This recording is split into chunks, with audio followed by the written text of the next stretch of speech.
Assalamualaikum warahmatullahi wabarakatuh. Kami dari kelompok 5 yang beranggotakan Saya Zahrana Elufar dengan NIM 1806020060. Saya Dia Agustina Wulandari dengan NIM 1806020073. dan saya Monika Rahyaan dengan NIM 1806020082. Dalam mata kuliah teori akuntansi ini dengan dosen pengampu Ibu Rida Ristiana, SE, MAK, kami akan membahas materi tentang biaya.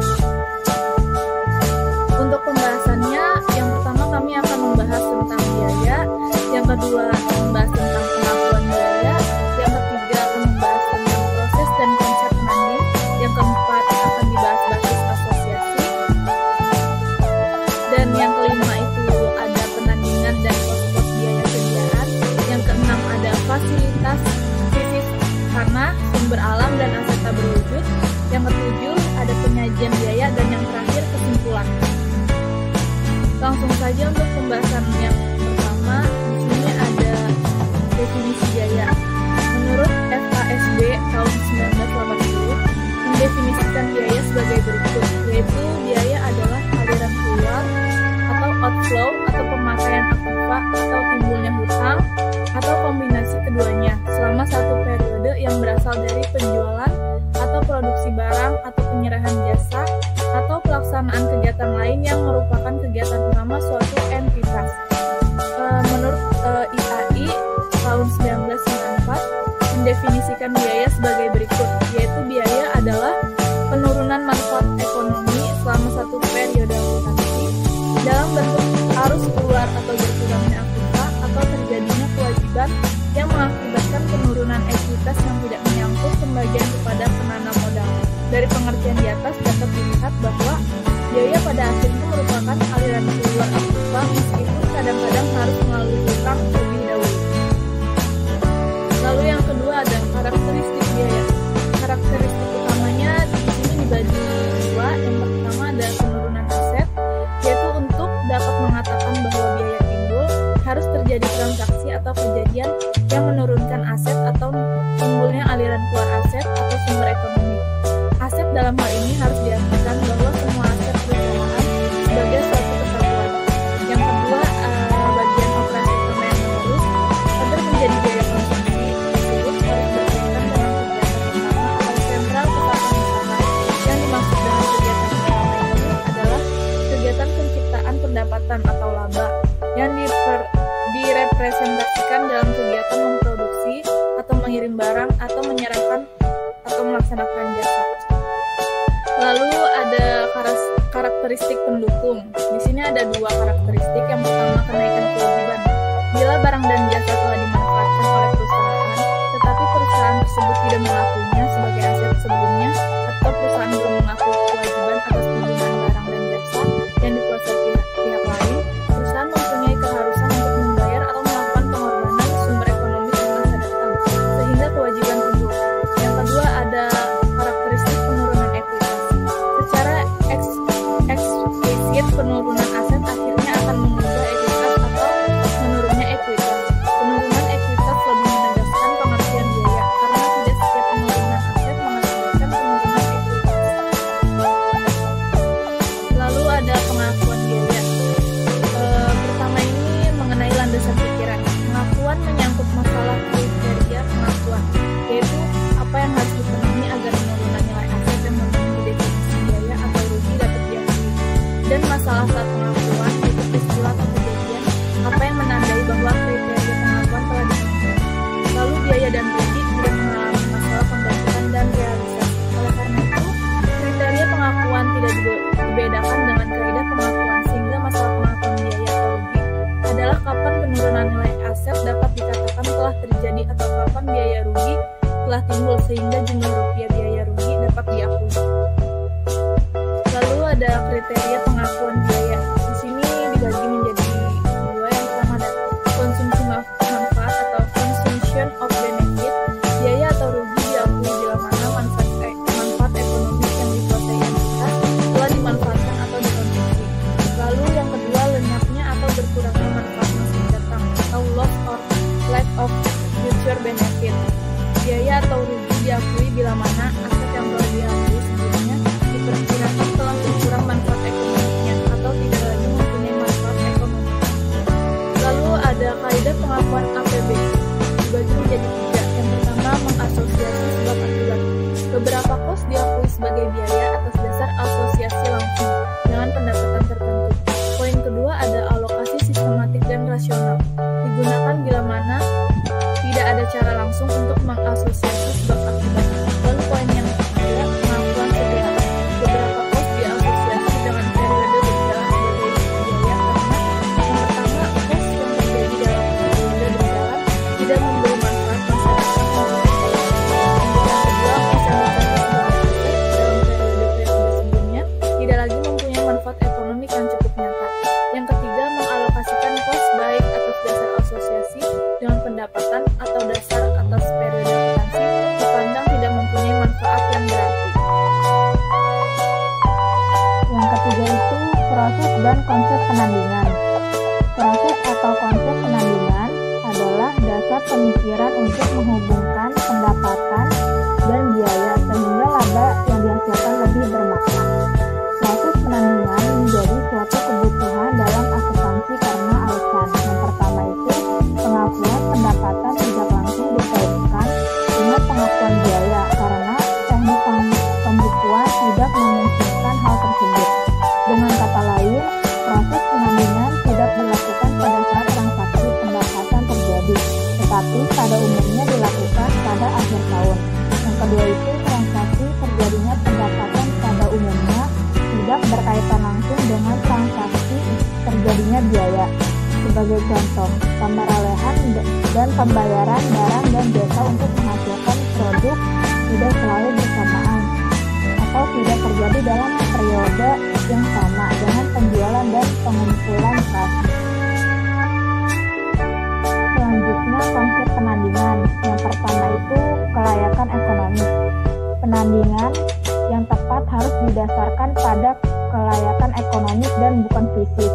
Memang penandingan menuntut identifikasi konsumsi manfaat aset atau jasa secara fisik, tetapi nilai aset atau jasa yang dikonsumsi juga harus ditentukan secara tepat dengan memperhatikan kondisi yang melingkupinya. Oleh karena itu, dasar penandingan yang paling utama adalah kelayakan ekonomis atau economic relation non-balance, bukannya dasar aliran fisik semata-mata. Yang kedua itu menandingkan bukan mengkompensasi. Ada kalanya biaya komisi penjualan, biaya angkut pengiriman barang atau ekspedisi, dan biaya-biaya lain yang bersangkutan dengan transaksi penjualan dikurangkan langsung terhadap hasil penjualan dan hanya jumlah rupiah netonya dicatat dalam akun penjualan dan penjualan dilaporkan sebesar jumlah netonya. 4. Ada basis asosiasi atau biaya dan pendapatan. Dalam rangka menghubungkan biaya dan pendapatan, perlu dipertimbangkan basis asosiasi yang menggambarkan penandingan yang secara ekonomis layak. Berbagai basis asosiasi dibahas berikut ini. Yang pertama itu asosiasi sebab dan akibat. Konsep upaya dan capaian menyatakan bahwa biaya merupakan upaya dalam rangka mendapatkan capaian berupa pendapatan. Berarti ada hubungan sebab akibat antara biaya dan pendapatan. Oleh karena itu, basis penandingan yang paling tidak masuk akal adalah sebab akibat. Walaupun basis ini lebih merupakan asumsi daripada kenyataan, karena dalam banyak hal sulit membuktikan secara meyakinkan bahwa biaya menyebabkan pendapatan. Yang kedua itu ada alokasi sistematik dan rasional. Alokasi sistematik dan rasional merupakan proses penandingan dengan periode sebagai penakar pendapatan dan biaya. Proses ini sering disebut penandingan periode. Dalam pengakuan biaya, diasumsikan bahwa yang menerima manfaat dari potensi jasa adalah periode bukannya produk. Dan yang ketiga itu ada pembebanan arbitrer. Jika tidak ada alasan yang kuat untuk menindak pembebanan kos untuk mencapai penandingan sebab akibat, dan juga tidak ada dasar alokasi yang layak, suatu kos biasanya dalam periode terjadinya. Yang kelima itu ada penandingan dan kos-kos biaya sediaan. Idealnya setiap unit produk menyerap semua jenis kos operasi atau produksi, penjualan, administrasi, dan kebutuhan piutang. Akan tetapi karena tidak mudahnya untuk menghubungkan secara layak kos kegiatan non-produksi ke produk, penakar yang umumnya dipakai adalah periode. Penakaran berbasis periode menjadikan alokasi sistematis dan rasional suatu hal tidak dapat dihindari. Masalah pembebanan kos dan basis asosiasi di atas berlaku untuk semua jenis potensi jasa. Masalah khusus yang terjadi dalam hal sediaan dan aset tetap, khususnya fasilitas bisnis, yaitu gedung atau pabrik dan pelengkapan atau plan and equipment. Uraian tersebut akan membahas masalah teoritis yang menyangkut kos-kos berikut ini. Yang pertama itu sediaan. Masalah pengukuran dan penilaian sediaan pada akhir periode dapat dinyatakan sebagai berikut. Yang pertama, penentuan besarnya kos barang terjual untuk dibandingkan dengan penjualan sehingga dapat ditentukan besarnya laba perusahaan. Penentuan nilai sediaan sebagai unsur aset lancar perusahaan dan sangat penting untuk menilai likuiditas operasi perusahaan. Karena aliran kos tidak selalu mengikuti secara persis aliran fisik barang, diperlukan metode asosiasi yang saling menggambarkan kegiatan operasi sesungguhnya, sehingga penandingan yang tepat antara biaya, kos barang terjual, dan pendapatan dapat dicapai. Yang kedua ada metode asosiasi. Metode asosiasi menjadi basis untuk menentukan unit fisik, terjual, dan kos yang melekat dengan jumlah rupiah penjualan. Dengan demikian, metode asosiasi dapat pula diartikan sebagai asumsi aliran kos dalam mengikuti aliran fisik barang.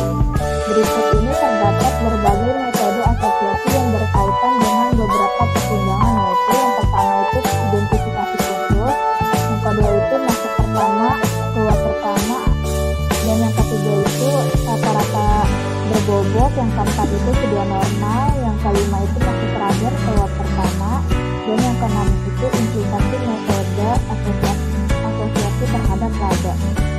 Selanjutnya di sini ada materi keenam, yaitu fasilitas fisik, tanah, sumber alam, dan aset tidak berwujud. Yang pertama, fasilitas fisik. Dalam hal fasilitas fisik, kos yang terjadi pada saat pemerolehan pada umumnya diakui sebagai aset dan baru kemudian kos tersebut diakui sebagai biaya. Sesuai dengan pola penerapan manfaat yang direpresentasi dengan kos. Di sini ada karakteristik fasilitas fisik sebagai berikut. Yang pertama, berwujud fisik dan dikuasai oleh perusahaan untuk mengolah dan memperlancar kegiatan operasi perusahaan. Yang kedua, pada umumnya berumur panjang walaupun terbatas sehingga perlu penggantian. Yang ketiga, bernilai bagi perusahaan lantaran kekuasaan atau hak perusahaan untuk menggunakannya bukan lantaran hak miliknya. Yang kedua, ada basis pembebanan. Pembebanan kos fasilitas fisik untuk suatu periode tidak dapat ditentukan atas dasar pengukuran fisik yang objektif, tetapi lebih merupakan suatu hasil pertimbangan atau judgement atas dasar taksiran faktor-faktor penentu, yaitu umur ekonomi, kapasitas ekonomi, dan nilai residual yang sering tidak dapat diuji validitasnya secara objektif. Yang ketiga, makna depresiasi. Jadi dapat dikatakan bahwa kos fasilitas fisik merupakan suatu bentuk sistem biaya yang dibayar di muka. Akuntansi depresiasi merupakan sarana untuk membebankan biaya yang dibayar di muka tersebut ke produksi atau periode berjalan. Tujuannya pengembangan laporan keuangan. Depresiasi secara teoritis dapat dimaknai selain sebagai sumber prosedur atau alokasi sistematik dalam rangka penandingan biaya dan pendapatan yang lebih tepat. Selanjutnya di sini ada tanah. Dalam hal ini, kos tanah tidak perlu didepresiasi atau diamortisasi menjadi biaya depresiasi. Dengan kata lain, fungsi tanah untuk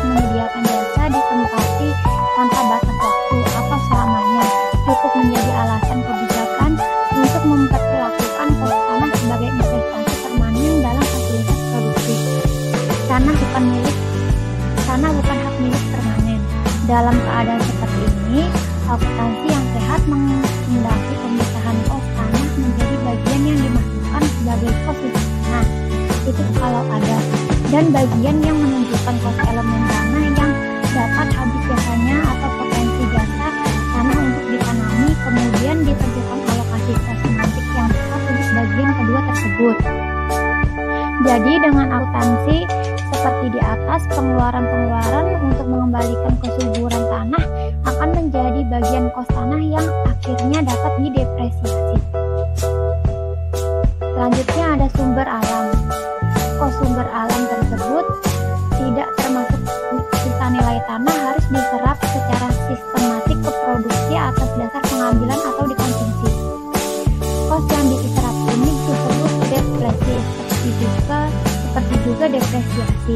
Depresi sebagai kos atau upaya untuk menghasilkan pendapatan harus ditentukan secara objektif dan rasional tanpa memperhatikan pengaruhnya terhadap laba bersih. Selanjutnya ada aset tak berwujud. Penghapusan langsung seluruh kos sebagai rugi harus segera dilakukan jika kondisi menunjukkan bahwa aset tak berwujud tersebut tidak lagi mempunyai arti ekonomik yang penting. Karena banyak masalah teoritis yang timbul, dua jenis aset tak berwujud yaitu ada goodwill dan kos organisasi. Yang pertama goodwill. Goodwill adalah selisih lebih jumlah rupiah tunai atau setaranya yang dibayarkan oleh perusahaan pembeli di atas nilai pasar wajar atau nilai buku kekayaan fisik perusahaan yang dibeli. Kos goodwill yang melekat pada harga beli atau suatu perusahaan yang sudah beroperasi pada dasarnya merupakan nilai sekarang atau nilai diskonan atau percent of discount value, kelebihan laba yang dihasilkan. Yang kedua ada kos organisasi. Kos organisasi diperlakukan sebagai aset tak berwujud karena kos tersebut tidak dapat dikaitkan dengan aset tetap berwujud yang ada dalam perusahaan. Akan tetapi, kos pendirian tersebut harus mulai diserap atau dihapuskan bila terjadi penurunan laba dan pengrekrutan kekayaan yang terus-menerus akibat kegagalan usaha atau proses likuidasi. Selanjutnya materi yang ketujuh ada penyajian biaya.